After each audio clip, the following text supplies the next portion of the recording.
Well, you know what? It's welcome back to On the Ball Report. Of course, we cover the growth of Philippine football, and we've got some news for you a little later in the program there. And we also touch it with international interviews. I'm your host, Pete Irvin, so bear with me. We have a very, very special guest. He's part owner of the new club side United City Football Club, Eric Gottschalk. Eric, welcome to the program. And I've got to kick off. I mean, you've got a great background there. This is out of this world result for United City winning the single round robin competition, which means you are the best ones in the Philippine Pro League. And now it's off to Asia. Yes. Hey, Peter, thank you for having me on the show. And yes, so this virtual background out of this world has been installed by my daughter. So I need to make sure that I figure out how to change it on my mobile. But yes, we've been obviously extremely pleased and blessed that we had a chance of, first of all, to play football, to get the competition going and obviously winning the competition. I mean, it's a milestone for Philippine football and for us. For us, it's the first title. For the Philippines, it's the first time that a team will represent the country in the AFC Champions League. So we're all very, very happy at the moment.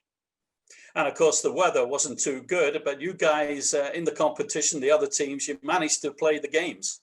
Yes, I mean, we're in the middle of the wet season, so we had a couple of days where it was very hot and humid, then hot and sunny, then hot and rainy.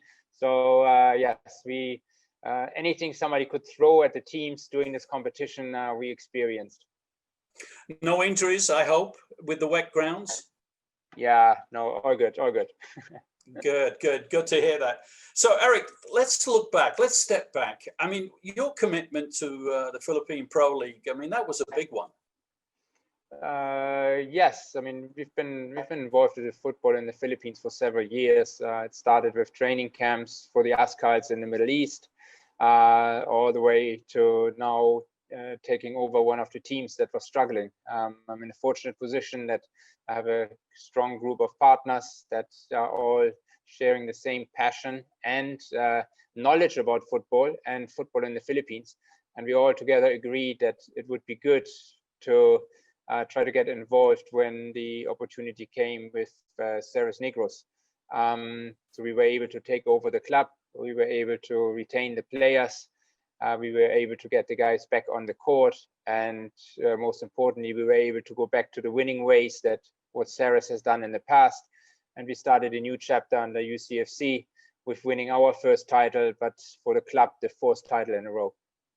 And of course, that's big boots or shoes to fill there, taking a very successful club and making it even more successful. And when you look at it, of course, the big question everybody asks is, how about sponsorship? Yeah, we're in a pandemic. For certain categories, obviously, money has been dried up. But one of the things that you saw already is that we've been able to tap into totally new categories for partnerships with our friends from Midas and from Egel, the Wellness Center, as well as the guys from Mark.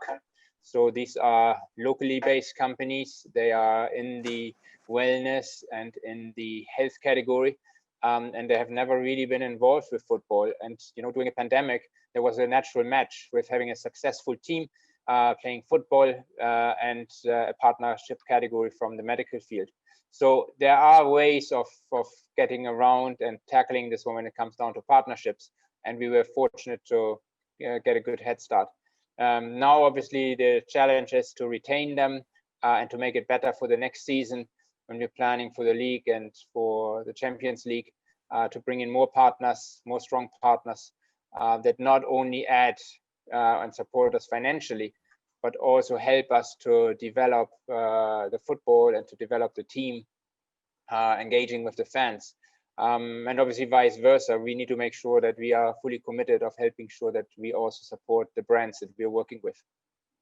Now, when you talk about developing the team, et cetera, does that mean that you have to strengthen the coaching side as well as looking for players? For sure, we need to look for players. We will have a little bit of a turnover. That's just normal in football. At the end of the season, there's always players are leaving and there's always new players are coming in. There are a few positions where we for sure have to strengthen the squad. I mean, we need to have an alternative on the goalkeeping side, just to name one of the positions. I wouldn't mind having also a little bit support still in the defensive line. We're very strong up front. So we will look at, we're in the middle of the negotiations with the players to see who we're going to sign and who's going to stay, who wants to continue with us. And then we also know what positions we have to strengthen. On the coaching side, we're already very well prepared. Trevor Morgan was our head coach commitment for this year, and we have made the same commitment again to him for next season. So he will hopefully be able to finally come to Manila, and he will lead the squad in March, April, when the new season somehow kicks off again. That's a pretty good choice, strong choice. His experience, he's played professionally in the EPL, if I've done my homework right. And what more can you have like a player like that? He's a front runner. He knows how to score. He knows how to muscle as well. So as the saying goes, when you ever have to come off of pitch of playing through an injury, the old quote was, you better come off in a stretcher, never walk off. Yes. But anyway, yeah, Trevor, Eric, we're going to take a short break here. We've got a couple of messages and then we'll be right back. So you stay with us. You know what? Welcome to the world's greatest game of football. You know, you can be smart, you can play smart, whatever your sport. You dress like a pro for your favorite football team. It could be the shirts, the shorts. Best in selection, best in price is Bad Beat Sportswear. It's your team selection. Bad Beat Sportswear is your winner.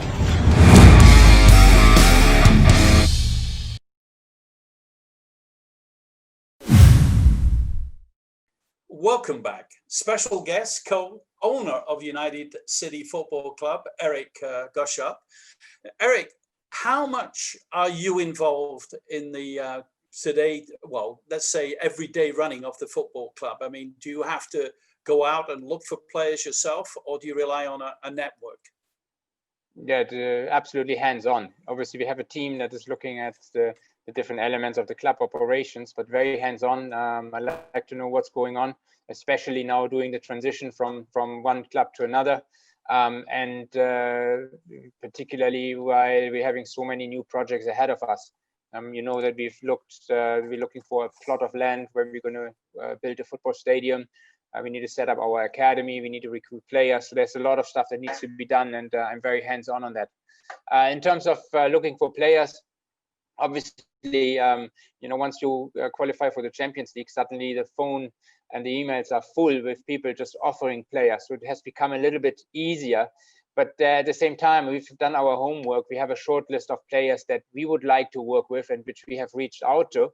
And then we will see later on, once our squad is you know, taking shape, we will then see what other opportunities we might have. We're in a very good position that the 3+1 rule for the foreign players.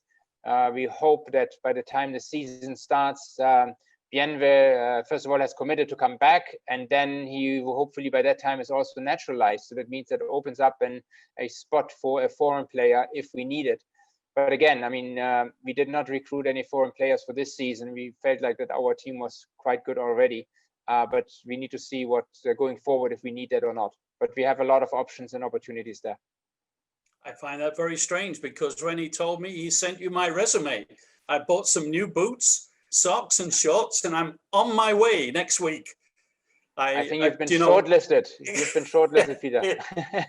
I'm sure, but not listed, I can tell you. I can tell you indeed there.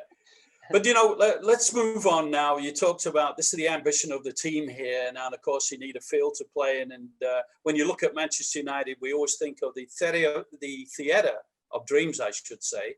But how about yourself? Would that be called the Field of Dreams and the new stadium? Yeah, our mission was to have a home for a professional football team. And, you know, when you listen to the players and you ask them how they get started, you know, they all had a dream. They all had a dream of becoming a football player. They idolized someone. They tried it themselves. They went through the ranks. They had their heartbreaks and successes. And then suddenly they are a professional player. And it's like everybody will tell you, you know, it's a dream come true. And so our project has the name our Field of Dreams, because it's not only that we're giving people something to look forward to and to aspire of becoming, but also to, once it's actually happening, that it fulfills the dreams of the team and everybody who has been involved. So ours is at the moment the Field of Dreams, yes. Wow. I mean, what big dream. That, you know, the old adage is, if you can dream it, it can happen. And of course, that comes with commitment, drive, good owners, good players, of course, equally as much as good players. You know what, Eric, I know you're very busy. We actually sucked you out of a meeting very briefly for this interview. But again, thank you very much for your time. We've got to keep in contact, because we'd love to have the opportunity to interview the coach and perhaps some of the players, you know, at your disposal there. Right, Peter, anytime. It's been a pleasure, and just let me know. We will obviously keep you up to date as well with some of the signings, re-signings, new signings. So let's stay in touch, and I update you of how our plans and everything moves forward for the 2021 season. Excellent. Co-owner, United City Football Club in the Philippines. Pro League goes to Asia. Can they win that cup? I think they can. It's strong team, strong new management there. I mean, what more can you have as an injection there? And that, of course, is the co-owner, Eric Gottschalk. Eric, we'll be speaking to you very, very soon. Thank you, Peter. All the best to you. Thank you very much. So, folks, we're going to take a short break. We'll be back after this message. You know what? Welcome to the world's greatest game of football. You know, you can be smart, you can play smart, whatever your sport. You dress like a pro for your favorite football team. It could be the shirts, the shorts. Best in selection, best in price is Bad Beat Sportswear. It's your team selection. Bad Beat Sportswear is your winner.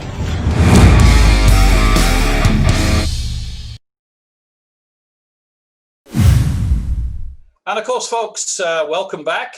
Tune in next Friday as we welcome back Alf de Blas's Part 2, our TV radio blogger host from Toronto, Canada. Thanks to our production team, Ian, Ben, Renee, and myself, your host, Pete Irvin. It's always a pleasure to bring you the news of the Philippines and international interviews. Once again, thanks for your time. And don't forget, we are the voice of Philippine football. And have a safe week. Share, like, subscribe, and ring the bell for news, interviews, breaking stories. Thanks for watching On the Ball Report.